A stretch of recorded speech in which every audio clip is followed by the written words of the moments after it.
Bentornati per una nuova sfacchinata in Mongolia e preparatevi perché saranno 8 giorni molto molto selvaggi. Però oggettivamente questa esperienza è un po' tosta. È un cumulo di immondizia con cellulari neri che credo siano avvoltoi. Va bene la natura, ma fanno veramente schifo. Ma cosa? Beh, rimanete fino alla fine, amici, perché vi porteremo con noi in una bellissima avventura fatta di disagi e bellezza. Scusate l'imprecazione, ma... Più bellezza che disagi. E io sono appena caduto da cavallo. Ma anche disagi, sì. Vlogging time. Com'è? Sono buoni questi noodles. E vi racconteremo, per esempio, come siamo passati da questo È una figata! È bellissima, cioè sembra una camera di hotel 5 stelle. a questo. C'è una puzza di caprone qua dentro che sono tutti ottimi presupposti a divertirci durante questo tour. Oggi vi presentiamo i Monti Altaj.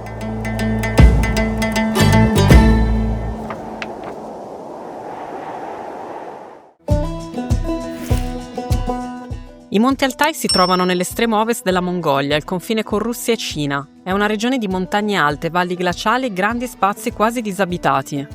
Qui vivono diverse comunità nomadi, soprattutto i Kazakh, conosciuti per la tradizione della caccia con l'aquila, e i Tuvan, che parlano una lingua turca e mescolano il buddismo tibetano con antiche pratiche sciamaniche. È un'area dove convivono culture diverse, legate da un rapporto profondo con la natura, con il bestiame e con le stagioni. Un punto di incontro tra l'Asia centrale, la Siberia e il mondo mongolo. Dopo aver passato 5 giorni nel maestoso deserto del Gobi, siamo tornati ad Ulaanbaatar, pronti per questa seconda parte del viaggio. Il nostro viaggio verso gli Altaj inizia così, in un fastidiosissimo volo mattutino.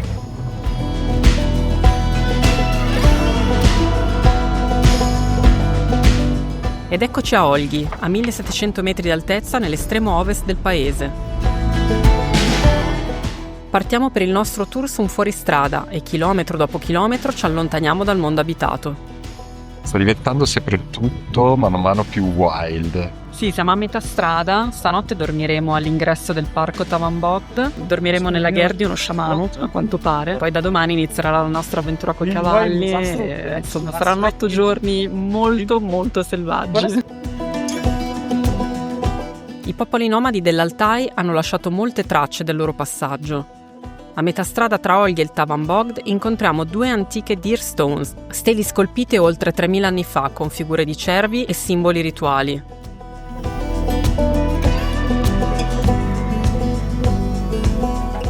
Primo pranzo negli Altaj. Vlogging time. Com'è? Sono buoni questi noodles. Ed eccoci alla prima esperienza con le toilette del posto. Cosa vedi? Raccontaci cosa vedi. No, mi faccio accompagnare da Mattia perché ho paura di andare da sola, più che altro perché è un cumulo di immondizia con cellulari neri che credo siano avvoltoi che volteggiano sopra il bagno e non so cosa posso trovare dentro lì. E adesso a breve ve lo faremo vedere. Che trovi? Scusate l'imprecazione, ma... Vabbè, è un cesso open air. Sì. Com'è andata la tua esperienza? Vuoi far vedere? Forse si fa prima far vedere che spiegare. Ma questo non è ancora niente, amici. Anche se in un luogo così remoto non si possono pretendere troppi comfort. Vabbè, prima pipì fatta ed ora si prosegue per qualche ora ancora in questo magnifico nulla cosmico.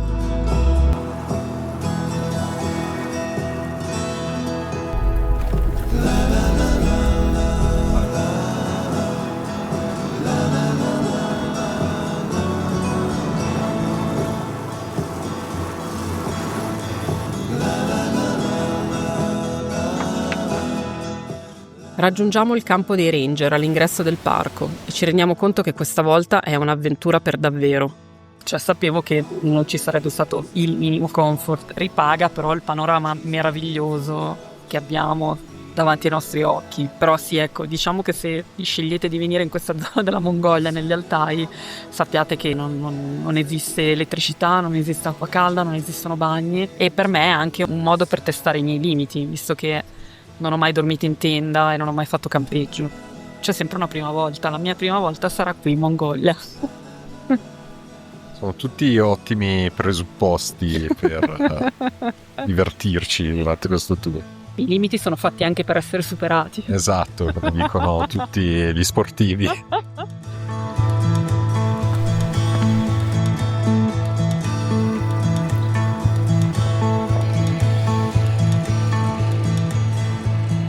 Ed eccola qui la guerra dello sciamano. C'è una puzza di caprone qua dentro che fa paura. Però qualcuno di voi dirà, beh, cosa vi aspettavate? Infatti va bene così. Calano le tenebre ed arriva il freddo vero. È arrivato un po' di calore, vero? Sì, hanno portato lo sterco di capra e hanno acceso la stufa, però ci ha detto la guida che sarà così caldo fino alle 3 di notte, poi in teoria dovrebbe poi spegnersi e potrebbe diventare molto freddo dopo. Fuori fa un freddo devastante. Sì, sono dei cambi di temperatura incredibili. Mamma mia, cioè sinceramente è il viaggio in cui stiamo patendo di più in assoluto a livello di clima. Perché è veramente estremo. Se stai al sole fa caldo, poi arriva magari una folata di vento gelido e quindi è anche difficile capire come vestirsi. Siamo pronti per queste 5 ore di cavallo per raggiungere le montagne. Stamattina pioveva di brutto, per cui abbiamo dovuto posticipare un pochettino. Adesso le guide stanno caricando tutti i nostri bagagli, l'attrezzatura, sia la nostra che la loro, sui cammelli che ci precederanno e noi monteremo sui cavalli.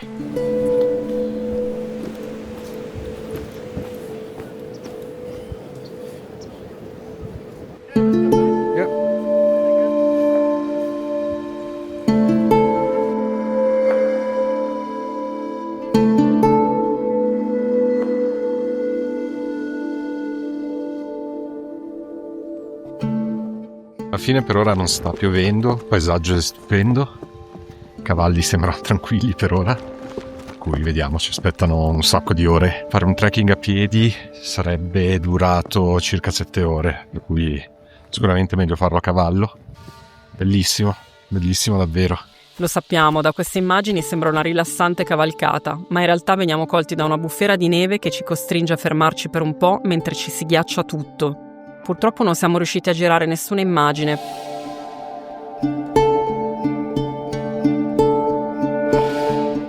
La bufera passata. Non è stato un bellissimo momento.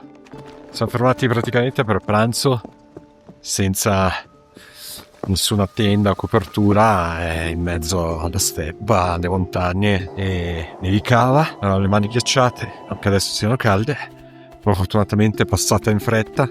Adesso stiamo proseguendo. Purtroppo riesco a girare solo con la Osmo e non si vede benissimo quello che sto vedendo ad occhi nudi, che è fantastico, tutte le cime delle montagne innevate. Abbiamo ancora 2 ore di cavallo, però è veramente stupendo qua. Com'è? Vabbè, i panorami sono mozzafiato. È veramente uno spettacolo totale. 5 fottute ore con il fondoschiena a pezzi, ma arriviamo al campo base del ghiacciaio Potanin. Guardate che spettacolo.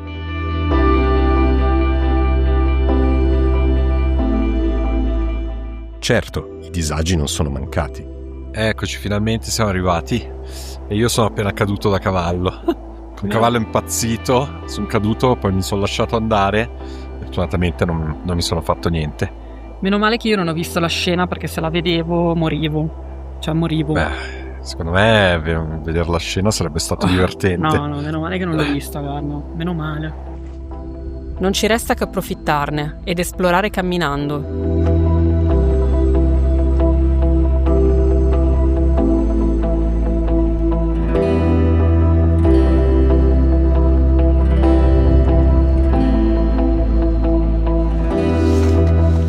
Cioè, non è che siamo gente abituata ad andare in hotel 5 stelle, robe così noi, Però oggettivamente questa esperienza è un po'... è tosta. non potersi lavare, non poter dormire in un luogo pulito. Sì, è tosta, fisicamente e mentalmente. Il freddo e le scomodità non aiutano e siamo davvero in mezzo al nulla. Però qui è tutto così bello che ogni fatica passa in secondo piano.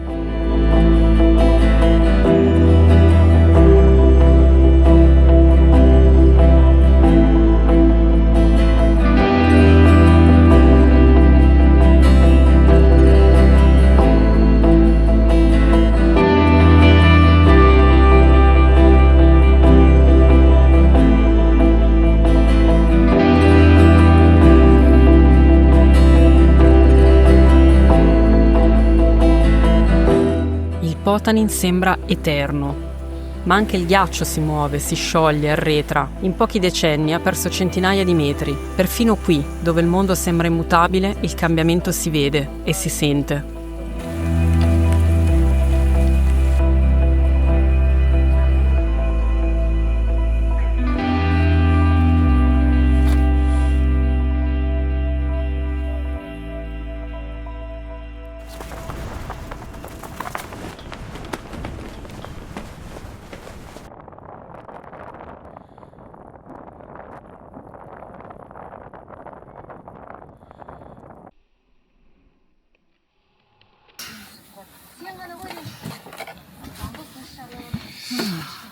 Oh, che meraviglia.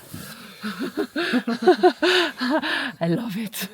Your fingers are frozen? Yeah, a bit.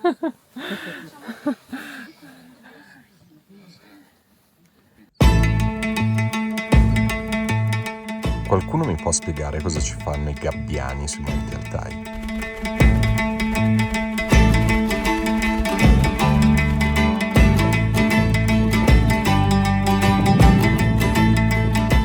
Oggi si cammina in direzione Mulching Mountain, tra scenari che sembrano uscire fuori da un film di cowboy.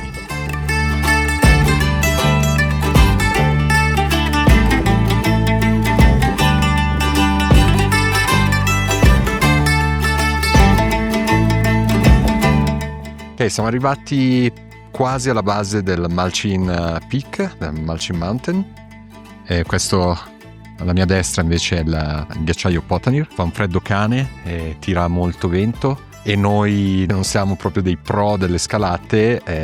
Oggi non scaleremo quel peak perché non ce la sentiamo, ci vogliamo godere il paesaggio e normalmente ci vogliono, diciamo, dalla base della montagna fino alla cima ci vogliono circa 2-3 ore, però il tempo continua a cambiare e quindi a volte si rischia di arrivare su che è tutto coperto, tipo un'ora fa era coperto, adesso invece c'è una buona visibilità.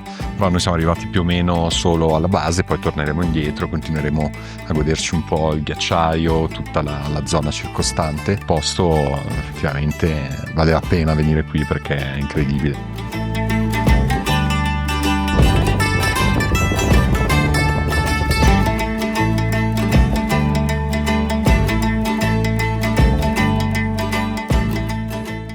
Comunque questo parco, oltre a essere fenomenale a livello di paesaggi, di natura, è anche un posto incredibile per gli amanti della geografia, perché esattamente dietro quelle montagne c'è a circa 5-10 km il confine con la Russia, mentre invece oltre queste montagne, a una ventina di chilometri, c'è la Cina. Siamo proprio in un punto dove convergono 3 paesi. Ma torniamo a parlare di toilette. Allora, in molti ci chiedete come sono le toilette qui in Mongolia. No, scherzo, in realtà non ce lo chiedete perché dobbiamo ancora montare questo video. E attenzione perché vi mostriamo delle immagini che non sono bellissime da guardare, soprattutto se state cenando o pranzando. Però ecco, sono abbastanza famose le toilette mongole, perlomeno in questi posti, se già vi state informando su un viaggio in Mongolia. E vi confermiamo che fanno letteralmente schifo, cioè sono veramente disgustose. Vi mostriamo qualche immagine blurrata, ma fanno cioè, nel senso, va bene la natura, ma fanno veramente schifo. Ci sono delle montagne di quella roba lì in queste toilette. Già nel video sul Kirghizistan avevamo parlato di toilette molto rudimentali che però a confronto erano le toilette giapponesi a confronto di queste. stiamo facendo i nostri bisogni open air, che è molto meglio. Esatto, infatti la nostra guida ci aveva detto aspettate di vedere le toilette del campo base. E noi abbiamo detto: ma cosa c'è di più schifoso rispetto a quella che era già presente alle Gher qui nella vallata? E invece in realtà questa fa veramente schifo. Adesso, senza nessuna polemica o critica e nessuna presunzione, io ho detto: ma secondo me qualcosa si può fare, anche solo bruciare quello che c'è dentro a queste fosse piene di cacca, o in qualche modo rimuoverla, perché se non la rimuovono praticamente la toilette non esiste più, esiste solo la montagnetta che parte dal fossato ed esce fuori. Quindi noi ovviamente non ci siamo, in tutto il viaggio non abbiamo quasi mai utilizzato quelle toilette, solo quelle un po' più fattibili, e come diceva Valentina andiamo in giro cercando il masso del giorno, il sasso del giorno dove imboscarci e fare i nostri bisogni, che da un certo punto di vista è una bella liberazione all'aria aperta, però diciamo che con questo vento gelido nelle parti basse è un po' fastidioso, soprattutto la notte quando ci sono -5, -6 gradi. Questo sasso è la nostra nuova toilette di oggi pomeriggio, è perfetto, però arriva gente. Si scherza, ragazzi, alla fine ci siamo abituati, ma ci sembrava una cosa curiosa da raccontare.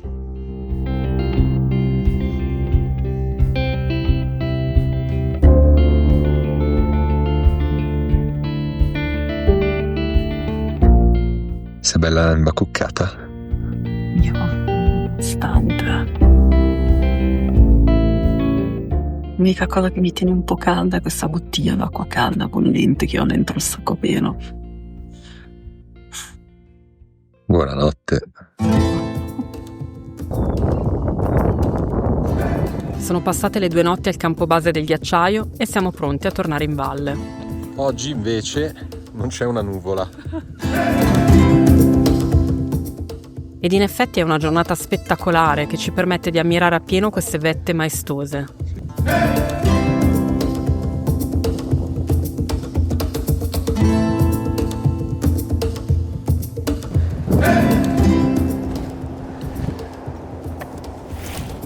Allora, siamo appena ritornati all'ingresso del parco Tavan Bogd, praticamente il punto di partenza del nostro primo giro qui negli Altai. Sono stati 3 giorni molto belli, ghiacciai, montagne, è stato intenso, siamo contenti perché comunque è stato molto molto bello, però intenso. Molto intenso, sì, fra pochi minuti faremo un altro hiking di 1 ora e mezza per andare a vedere un laghetto qua sopra, quindi sicuramente c'è da prepararsi perché non è la cosa più rilassante del mondo, anzi non nego che forse una terza notte al campo base sarebbe stata un po' troppo. Andiamo a farci un hiking? Sì. Che dici? Sì. Andiamo? Andiamo, dai. Andiamo. Yeah.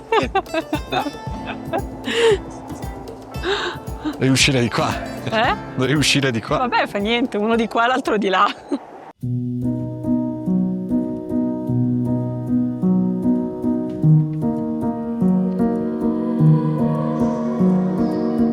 E vale la pena ogni singolo passo, perché la pace di questo posto è qualcosa di indescrivibile. Non c'è nessuno, solamente il vento ad accompagnarci.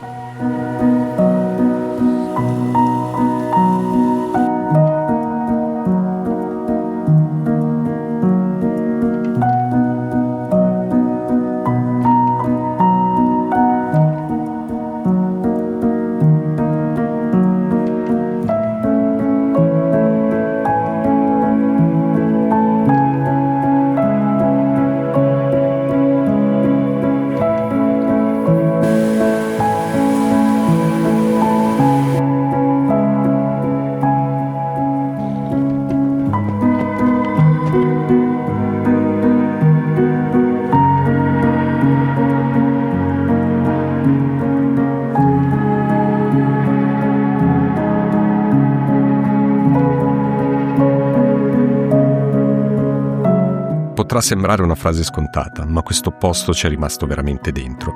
Ci ha fatto un po' a pezzi, ma forse era solamente una prova, e riguardare queste immagini ci fa sentire ancora lì.